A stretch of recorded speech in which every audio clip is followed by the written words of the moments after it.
Profound insecurity isn't about low confidence. It's about the fear of being invisible.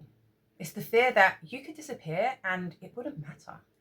This is Rianne's Unpopular Opinions on Healing, where we unpack emotional patterns that most people avoid. Now, let's go and have a look and see where this fear actually comes from. Am I the a-hole for skipping my sister's wedding because I can't stand her new girlfriend? Opie tells us that her and her sister had always been quite close growing up until the point that her sister got a new girlfriend called Tara. Opie tells us that Tara just grated on the wrong way to her when they first met. She said that she was very loud, very performative, always wanting a lot of attention. And Opie found that quite hard to deal with. She did at times try and strike up that conversation with her sister about her, but her sister would just be like, look, that's what she's like. She's just loud. She doesn't mean anything by it. Deal with it. Opie tried, she'd invite them both to parties with her and, keep them in her social circle. But she says the final straw came when it was their grandma's 84th birthday. Tara and her sister had come late, and the moment she got there, she was being loud. She tried to order food for everyone because, she works in hospitality, so she would know what everyone wants. When the food came, she was just very, very noisy. When it was time to pay, she made a really big scene saying it was overpriced, the vibe wasn't very good. And Opie had really just had enough. So when she was invited to her sister's wedding, because they were getting married, obviously, Opie decided to decline. She just said she had enough. She couldn't really stand her. She found her emotionally draining and didn't feel that she'd be able to spend the entire day with her mouth closed and a smile on her face. She knew she would snap, and she thought it would just be easier to stay at home. So when she told her sister, not coming, immediately she called her, what's going on? And she explained that. Her sister tried to encourage her to come, and she said maybe, but she didn't go. So the wedding was a week later. She saw pictures of them, said it looked very beautiful, and now she's getting backlash from the family going, hey, you could have just avoided Tara for the day, you could have just sucked it up for the day, it's their wedding, making it all about yourself. And Opie is second guessing herself and wondering, am I actually the a-hole in this situation? Now, let's slow it down. The way OP sees it is that Tara is a very emotionally draining, performative, loud person who just takes all the energy and wants all the focus to be on her. So OP is struggling with that. And we often see this when we are looking at profound insecurity and the fear of being invisible and unloved. Now, this is an unconscious emotional pattern that focuses on the underlying insecurity and fear of being worthless and being ignored. And it doesn't mean that it's even a realistic thing that's going to happen, that, you're worthless and no one's even looking in your direction. It doesn't even have to be something that is logical, because, fear can twist our perceptions and understanding of what's going on in our lives, right? And I'm sure a lot of us can relate to that, whether that's in the grand scheme of big things or the smaller things. Fear can push you in a direction that isn't actually realistic. This makes the individual feel that they lack inherent value, which leads to the constant need for validation, to feel real, to feel important. Now, if we look at Tara, she is very loud. She likes the attention on her, and she, even though she does rub up, grates on OP a lot, we need to look focusly, that's not a word, but I'm making it. We need to focus on Tara's behaviours, not OP's responses to her. That's something that we will talk about in more detail later on. But if we look at Tara's behaviour, we can see, if we're looking through the lens of insecurity, we're looking through the lens even, of the fear of being invisible and unloved.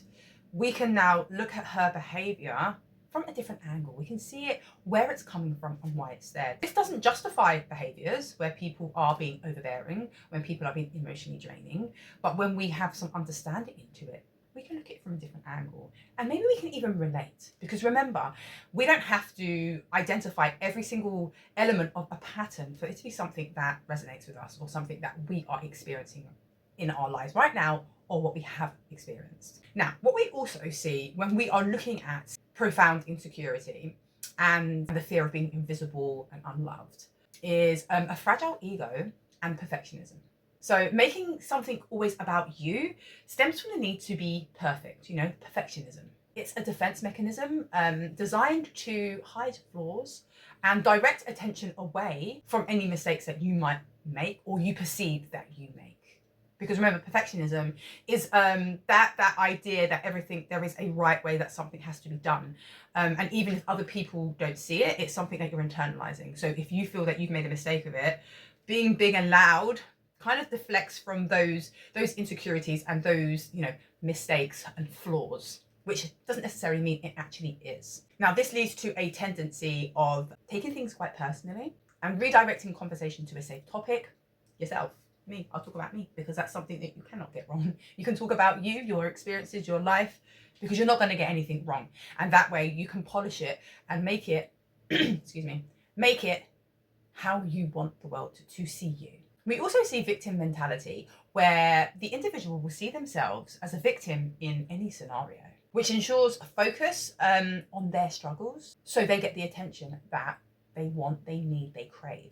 Now remember, wanting and needing are two different things, okay? Like, we want attention, but when we need it, and it's on that subconscious level, it can feel very much, they're so negative, they just want the attention all the time. But if they need that attention, we're looking at something a little bit deeper, aren't we?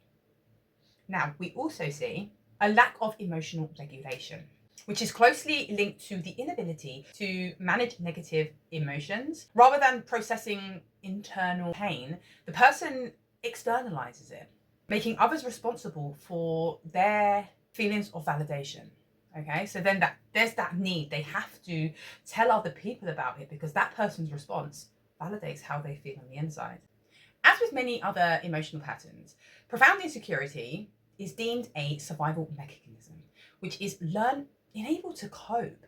Now, this often stems from, and I say often because it's not always, but it often stems from childhood, that very malleable time of life when we are quite literally squished and modelled like this by the environment of which we are growing up in. When it comes to profound insecurity, it's because children felt that they had to force themselves to be seen, to be heard, to get their needs taken care of.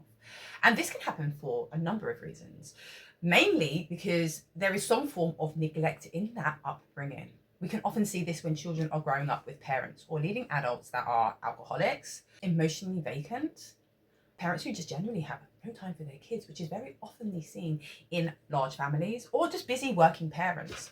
Now, something that we are often fooled with or fooled by is, families of children who are cleaned, who are, nice clothes, they are fed, but then they don't have that emotional support. Okay, because when we think of neglect, we will think of children who are dirty, children who are not given enough food, clothing, but it's also that emotional support and love.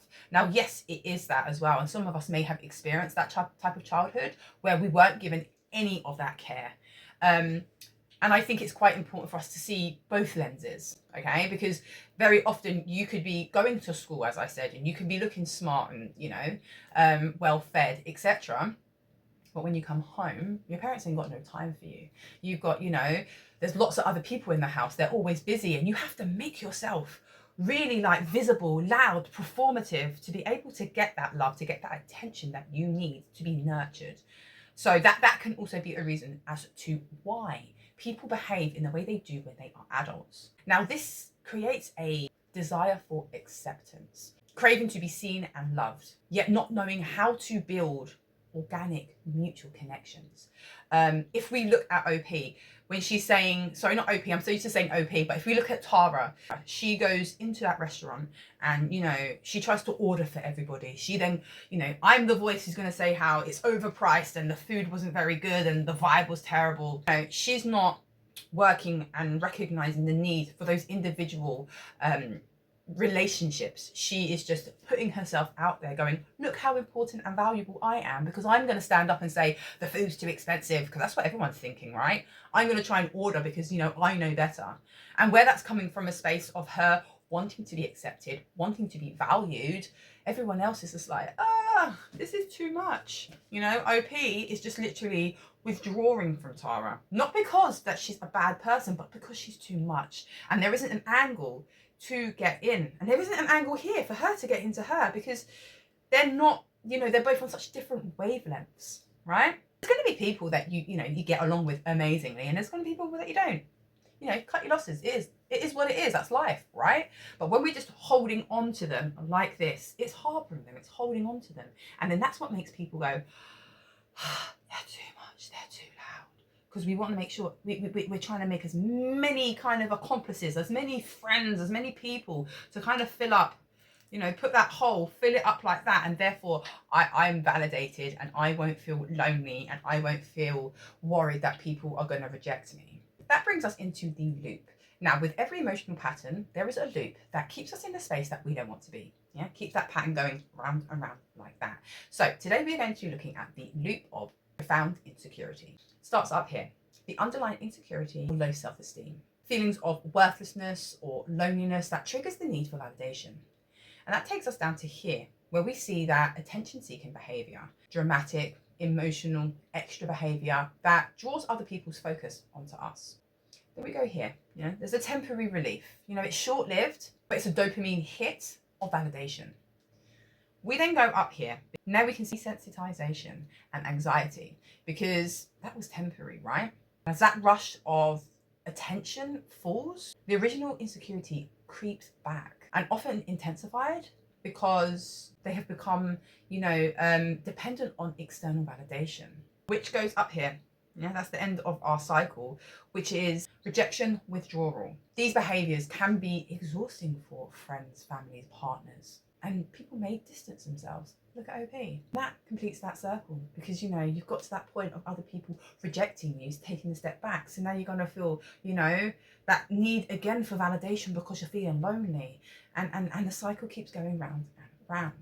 I can see why some people would behave in this way. It's a cycle that you've relied on for a really long time.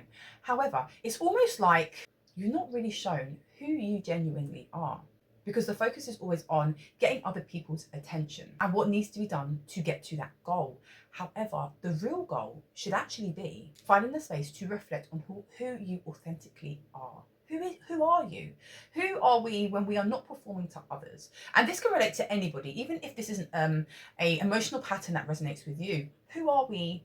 Who are we in there? And it's hard enough for a lot of us to reflect our true selves. So when we have this insecurity and when we have all these bridges and all these walls around us, you know, and the goal of focusing on other people and their responses, we get left behind. This takes us to a point of reflection. So, as always, I have got two things. The first one is down in the description box. So please do scroll all the way down past the description and have a look at these two spaces for exercise and practice that you can do in your own steam and see how they resonate. Now, the second is some questions. The first one, who am I when no one is watching? What are 3 things that I like about myself that do not rely on external validation? 3. What brings me joy, independent of social validation? 4. If I knew that I was worthy without any validation, how would I act differently? Spend some time with them. Grab your journal, put them in there. Sorry, I didn't say that at the beginning. Jot them down, spend some time and see what resonates. Now, healing isn't about perfectionism. It's about awareness of what drives it. So if anything today resonated, sit with it gently. Now, until the next time, I hear you, I see you, and I feel you. Bottoms up.